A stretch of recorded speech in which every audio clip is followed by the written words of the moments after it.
এক বছরেরও বেশি সময় ধরে চলছে ইসরায়েল প্যালেস্তাইন যুদ্ধ। যুদ্ধবিধ্বস্ত গাজার পরিস্থিতি নিয়ে শঙ্কিত গোটা বিশ্ব। এরই মাঝে ওয়াশিংটনে পৌঁছলেন ইসরায়েল রাষ্ট্রপ্রধান নেতানিয়াহু। দ্বিতীয়বার ক্ষমতায় আসার পর নেতানিয়াহুই প্রথম রাষ্ট্রপ্রধান যার সঙ্গে ট্রাম্পের সাক্ষাৎ হওয়ার সম্ভাবনা।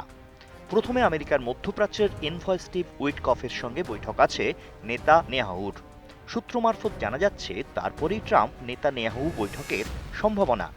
গাজায় যুদ্ধবিরতির মধ্যে এই বৈঠক মধ্যপ্রাচ্যের রাজনীতিতে তাৎপর্যপূর্ণ তা বলাই বাহুল্য। 6 সপ্তাহের প্রাথমিক যুদ্ধবিরতির পর দ্বিতীয় পর্যায়ের 42 দিনও শেষের পথে, তবু এখনও থামেনি যুদ্ধ। বৈঠকের সময়ে ইসরায়েল গাজার যুদ্ধবিরতি প্রাথমিক 6 সপ্তাহের পর্যায় থেকে পরবর্তী পর্যায়ে ঢুকবে। এরই মধ্যে এই বৈঠক এক গুরুত্বপূর্ণ ভূমিকা নিতে পারে, সেদিকেই তাকিয়ে বিশ্ব। ইসরায়েল ছাড়ার আগে নেতানিয়াহু সংবাদ মাধ্যমকে জানান, এই সাক্ষাৎ শুধু দুদেশের সম্পর্কের উন্নতির জন্যই নয়, বরং ট্রাম্পের সঙ্গে তার ঘনিষ্ঠ সম্পর্কের ইঙ্গিত। তিনি আরও জানান, 5 তারিখেই হোয়াইট হাউসে দুই নেতার বৈঠকের কথা। তাদের মধ্যে একাধিক বিষয়ে আলোচনা হবে বলেও জানান। তার মধ্যে জাতীয় নিরাপত্তা ও শান্তি বজায় রাখার বক্তব্যই হবে মূল বিষয়। তবে ট্রাম্পের সঙ্গে নেতানিয়াহুর সাক্ষাতের পাশাপাশি আজ ইসরায়েলি প্রধানমন্ত্রীর সঙ্গে আমেরিকার মধ্যপ্রাচ্যের দূত স্টিভ উইটকফের বৈঠকের দিকেও তাকিয়ে আছে বিশ্ব।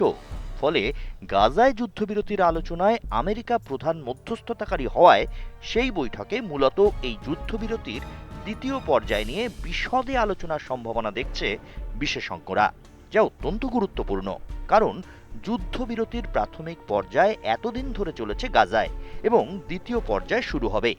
এই আলোচনার মাধ্যমেই গাজা ইসরায়েল যুদ্ধের ভবিষ্যৎ নির্ভর করছে। গাজা যুদ্ধবিরতিতে প্রথম পর্যায়ে এখনো পর্যন্ত ৩৩ জন বন্দীর মুক্তি হয়েছে ও ৪২ দিন শান্তি বজায় আছে দুদেশের মধ্যে। এই বৈঠকের মূল লক্ষ্য হবে প্রাথমিক পর্যায় থেকে ঠিক কোন পথে দ্বিতীয় পর্যায়ে উত্তরণ হবে তার পথ নির্দেশ ঠিক করা।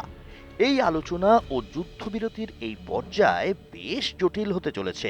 দুদেশকে সমস্ত বন্দীদের মুক্তি দিতে হবে। তাদের মধ্যে বহুল পরিমাণে আছে দুদেশের সেনাকর্মী এবং এই আলোচনাতেই অবশেষে যুদ্ধের একটি চিরস্থায়ী সমাধান নিয়ে আলোচনা হতে পারে। কার্যত এই আলোচনাই হতে পারে গাজায় শান্তির পথ। অন্যদিকে কিছুদিন আগেই আমেরিকার আর্সেনাল আয়রন ডোমের সংযুক্তির ঘোষণা করেছেন ট্রাম্প। যদিও তিনি বলেছেন এই আয়রন ডোম হবে একেবারে আমেরিকা মেড।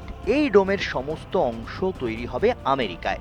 তবে কি আয়রন ডোম তৈরিতে ট্রাম্পের দিকে সাহায্যের হাত বাড়িয়ে দিচ্ছে বন্ধু নেতানিয়াহু?